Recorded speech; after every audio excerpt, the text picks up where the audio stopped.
आदमी जानबूझकर अपने हाथ से वाइन की बोतल छोड़ देता है और अगले ही पल उसकी पत्नी झट से उसे पकड़ लेती है। फिर वो बोतल हाथ से छोड़कर जमीन पर गिरा देता है। पर अब तक दोनों समझ चुके थे कि इतने समय से वे दोनों सिर्फ एक दूसरे के सामने दिखावा कर रहे थे। देखते ही देखते दोनों के हाथों में हथियार आ जाते हैं और वे सावधानी से एक दूसरे को परखने लगते हैं। जॉन एक शीशा निकालता है और उसके रिफ्लेक्शन में जैसे ही उसे जेन की परछाई दिखती है, वो अपनी असॉल्ट राइफल से फौरन गोली चला देता है। गोली सीधे दीवार में एक बड़ा सा छेद कर देती है। जॉन अपनी कोल्ट पिस्तौल से उसी छेद का फायदा उठाकर अचानक पलटकर हमला कर देता है और इस तरह पति पत्नी के बीच एक जबरदस्त लड़ाई शुरू हो जाती है। तुम्हारा नाम क्या है? बेबी, तुम कुछ मत बोलो। आ जाओ बेबी, आ जाओ। Silence, silence. जाहिर है जेन भी उस पर हाथ नहीं उठा पाती। हत्यारे पति पत्नी की ये जोड़ी शादी के इतने सालों बाद आज पहली बार एक दूसरे की असलियत जान पाई थी। कई साल पहले कोलंबिया में जॉन एक मिशन पूरा करने के बाद पुलिस की अचानक हो रही तलाशी में फंस गया था। वे लोग अकेले लोगों को ढूंढ रहे थे और जैसे ही पुलिस वाले ने उससे पूछा कि क्या वो अकेला है, तभी होटल का दरवाजा अचानक खुला और जेन अंदर आ गई। उससे भी पूछताछ की जाने लगी। तभी उसकी नजर जॉन पर पड़ी। दोनों की आंखें मिली और पल भर में उन्होंने एक समझौता कर लिया। जॉन ने फौरन अपनी कमर पर लगी पिस्तौल छुपाई और फिर दोनों एक कपल होने का नाटक करते हुए आराम से वहां से निकल गए। ये उनकी पहली मुलाकात थी। भले ही वे एक दूसरे के बारे में कुछ नहीं जानते थे, लेकिन नशे की हालत में वे दोनों जल्द ही एक दूसरे के करीब आ गए। उस रात के बाद जब जेन नींद से जागी तो उसने पाया कि जॉन वहां नहीं था। ये देखकर उसे थोड़ी निराशा हुई, मगर अगले ही पल जॉन कमरे में वापस आ गया। असल में वह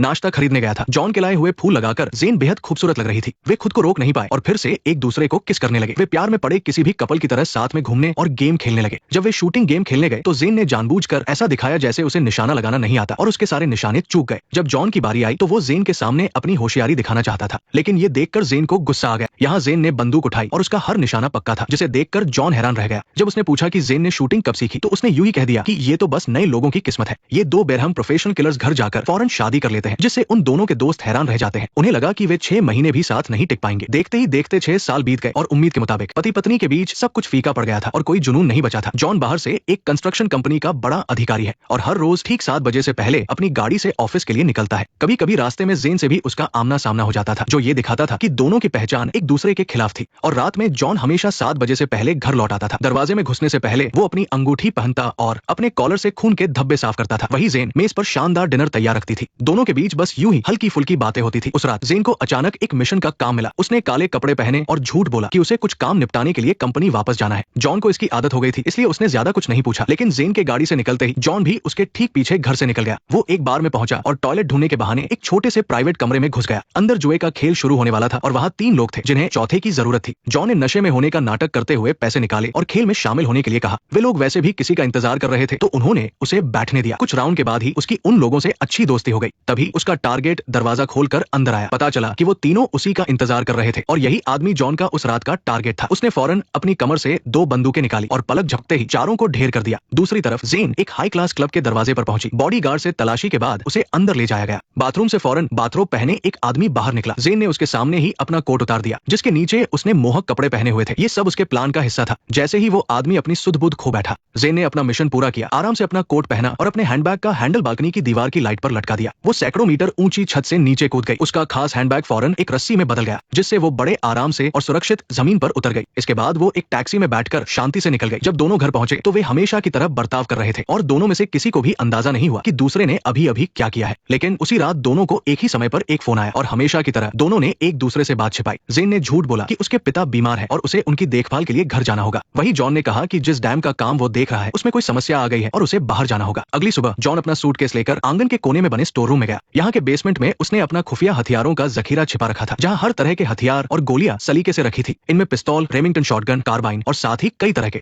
चाकू, विस्फोटक और रॉकेट लॉन्चर जैसे भारी हथियार भी थे। मिशन के लिए जरूरी कैश का भी एक छोटा पहाड़ लगा हुआ था। जॉन के घर से निकलने के बाद जेन, जो गहरी नींद में सोने का नाटक कर रही थी, फौरन उठी और किचन में गई। उसने ओवन में पासवर्ड डाला और बंदूकों और चाकुओं से भरा छोटा हथियारों का कलेक्शन अपने आप खुल गया। ओवन के अंदर छिपा ये खुफिया खाना ही उसके अपने हथियार रखने की गुप्त जगह थी। इस समय तक जॉन अपनी कंपनी पहुंच चुका था और इस बार के मिशन की जानकारी देख रहा था। उसका टारगेट मेक्सिको का एक ड्रग डीलर था, जिसका कोड नेम टैंक था। दूसरी तरफ जेन को भी उसी समय अपने टारगेट को खत्म करने का आदेश मिला। अजीब बात यह थी कि दोनों का टारगेट एक ही आदमी था। चूंकि टैंक को FBI की सुरक्षा में मेक्सिको से अमेरिका लाया जा रहा था, इसलिए अमेरिका मेक्सिको बॉर्डर पर मौजूद रेगिस्तान रेगिस्तानी हाईवे ही उसके काम को अंजाम देने के लिए सबसे सही जगह थी। जेन पहले ही तय जगह पर पहुंच गई और काफिले के रास्ते में धमाका करने वाले बम बिछा दिए। इसके बाद वो एक निगरानी झोंपड़ी में लेटकर अपने टारगेट के आने का इंतजार करने लगी। लेकिन तभी जॉन अचानक एक रेगिस्तानी गाड़ी चलाते हुए उस बम वाले इलाके में घुस आया। ये गाड़ी खासतौर पर रेगिस्तानी इलाकों के लिए बनाई गई थी और जॉन के दमदार अंदाज के साथ उसकी एंट्री काफी जबरदस्त थी। उसने न सिर्फ एक अनजान सेंसर को टक्कर मारकर गिरा दिया, बल्कि पास में ही बड़ी अकड़ के साथ रुककर हल्का होने लगा। ज्यादा दूरी होने की वजह से जेन उसे पहचान नहीं पाई और उसे कोई आम राहगीर समझा। जैसे ही टैंक को लाने वाला काफिला पहुंचने वाला था, जेन ने देखा कि वो राहगीर एक रॉकेट लॉन्चर लिए उसी की तरफ आ रहा है। उसे फौरन समझ आ गया कि सामने वाला भी एक प्रोफेशनल किलर है। उसने तुरंत अपनी राइफल उठाई और गोली चला दी। अच्छी बात यह थी कि जॉन ने पहले से बुलेट प्रूफ जैकेट पहन रखी थी, जिससे वो बाल बाल बच गया। जॉन समझ गया कि कोई घात लगाकर बैठा है और उसने फौरन रॉकेट लॉन्चर से जेन की निगरानी वाली झोंपड़ी को उड़ा दिया। इस हमले ने गलती से बमों का टाइमर शुरू कर दिया। टारगेट का काफिला अभी तक वहां पहुंचा भी नहीं था कि धमाका हो गया। दोनों का प्लान पूरी तरह से नाकाम हो गया। मिशन के फेल होने के बाद जेन एक डेजर्ट बाइक पर बैठकर तेजी से वहां से निकल गई। जॉन को उस जगह से धमाके में उड़ाया गया एक कंप्यूटर मिला। वो कंपनी वापस आया और उस कंप्यूटर के टुकड़ों को एक हैकर को डीकोड करने के लिए दिया। चिप की जानकारी स्कैन करने के बाद पता चला कि डिलीवरी का पता और जेन की कंपनी का पता बिल्कुल एक ही था। जब उसने उस महिला किलर के भागने के अंदाज को याद किया तो जॉन के मन में एक बुरा ख्याल आया। उसी समय जेन बार बार उस जगह की वीडियो रिकॉर्डिंग देख रही थी। उसने भी पाया कि उस पुरुष किलर की हरकतें उसके पति जॉन से काफी मिलती जुलती थी। 6 साल से छिपाया गया राज एक पल में सामने आ गया। उस रात घर लौटने पर दोनों एक दूसरे को परखने लगे। बाहर से तो वे बड़े प्यार से बात कर रहे थे, लेकिन जैसे ही जेन मुड़ी, जॉन ने फौरन वो ड्रिंक फेंक दी जो उसने दी थी। उसे डर था कि कहीं उसमें जहर न हो। खाने की मेज पर सतर्क जॉन ने चुपके से एक छुरी छिपा ली, लेकिन जेन ने फौरन उससे भी बड़ा चाकू निकाल लिया। ये देखकर जॉन इतना डर गया कि वो झट से खड़ा हो गया और खुद ही मीट काटने लगा। अभी उसने काटना खत्म भी नहीं किया था कि जेन ने अपनी कमर से एक और लंबा चाकू निकाल लिया। उसके गाल दुख रहे थे, लेकिन वो मुंह में रखा मीट निगलने की हिम्मत नहीं कर पा रही थी। आखिरकार उसने मेजपोश का सहारा लेकर उसे चुपके से बाहर थूक दिया। खाने की मेज पर चल रही इस तनातनी में हर हरकत एक दूसरे को परखने के लिए थी। माहौल बेहद अजीब हो चुका था। जॉन ने पहल करते हुए शराब की बोतल उठाई और जेन के लिए शराब डालने लगा। फिर अचानक उसे चौंकाते हुए उसने बोतल छोड़ दी। जेन ने उसे पकड़ा और फौरन ही जमीन पर फेंक दिया। इस हरकत ने जॉन के शक को पूरी तरह यकीन में बदल दिया। दोनों के बीच का दिखावा पूरी तरह खत्म हो गया। जॉन तेजी से स्टडी से अपनी हैंडगन निकाल आया। ये उसका पसंदीदा हथियार था, लेकिन जेन अचानक पूरी रफ्तार से गाड़ी चलाकर वहां से निकल गई। उसे समझ नहीं आ रहा था कि इस हालात का सामना कैसे करे। वही जॉन फौरन उसके पीछे भागा ताकि आमने सामने बात करके सब कुछ साफ कर सके, लेकिन वो उसे पकड़ नहीं पाया। वो लगातार शॉर्टकट लेकर उसे रोकने की कोशिश करता रहा, लेकिन गार्डरेल से टकराने की वजह से उसकी हैंडगन टूट गई और एक गोली सीधे जेन की गाड़ी के विंडशील्ड पर जा लगी। इस बात ने जेन को बुरी तरह गुस्सा दिला दिया। जॉन समझ गया कि उससे बड़ी गलती हो गई है और वो फौरन बाहर निकलकर समझाने लगा कि ये जानबूझकर नहीं हुआ, लेकिन गुस्से से आग बुला जेन ने एक्सीलरेटर पर पैर रखकर सीधा गाड़ी रोकने की कोशिश कर रहे जॉन को टक्कर मार दी। इसके बावजूद जॉन उसे समझाने की कोशिश करता रहा, लेकिन गुस्से में भरी जेन ने उसकी एक न सुनी। जॉन सीधा खिड़की तोड़कर गाड़ी के अंदर घुस गया, लेकिन जेन ने फौरन गाड़ी रोक दी। उस रात जॉन के पास जाने के लिए कोई जगह नहीं थी, तो वो अपने एक साथी के पास चला गया, जबकि जेन अपनी कंपनी लौट गई। दोनों ही बेचैनी में करवटें बदलते रहे। ये रात दोनों के लिए जागकर गुजरनी थी। अगली सुबह जेन अपने आदमियों के साथ घर की चप्पे चप्पे की तलाशी लेने पहुंची। जब जॉन घर लौटा तो उसने देखा कि उसके खुफिया हथियारों का जखीरा पूरी तरह से लूट लिया गया था। गुस्से में वो हवा में ही हाथ पैर चलाने लगा। जब पत्नी ने ही पहली चाल चल दी थी तो उसने भी बदला लेने का फैसला किया। वो चुपके से लॉस एंजेलिस में जेन के हेडक्वार्टर वाली बिल्डिंग में घुस गया, लेकिन अंदर घुसते ही अलार्म सिस्टम ने उसे पकड़ लिया। जेन ने फौरन अपने आदमियों को वहां से हटने का हुक्म दिया। साइलेंस साइलेंस, क्योंकि दोनों ही अपना मिशन पूरा नहीं कर पाए थे। उनकी कंपनियों ने उन्हें एक दूसरे को खत्म करने के लिए 48 घंटे का वक्त दिया। अब उनके पास 48 घंटे से भी कम बचे थे। जॉन अपने दोस्त के घर बैठकर जेन की कंपनी से मिले जले हुए कागजों को देख रहा था। आखिरकार उसे एक सुराग मिल ही गया। वो जल्दी से एक ऐसी बिल्डिंग में पहुंचा जहां काम चल रहा। नेक्स्ट पार्ट देखने के लिए वीडियो को लाइक करो।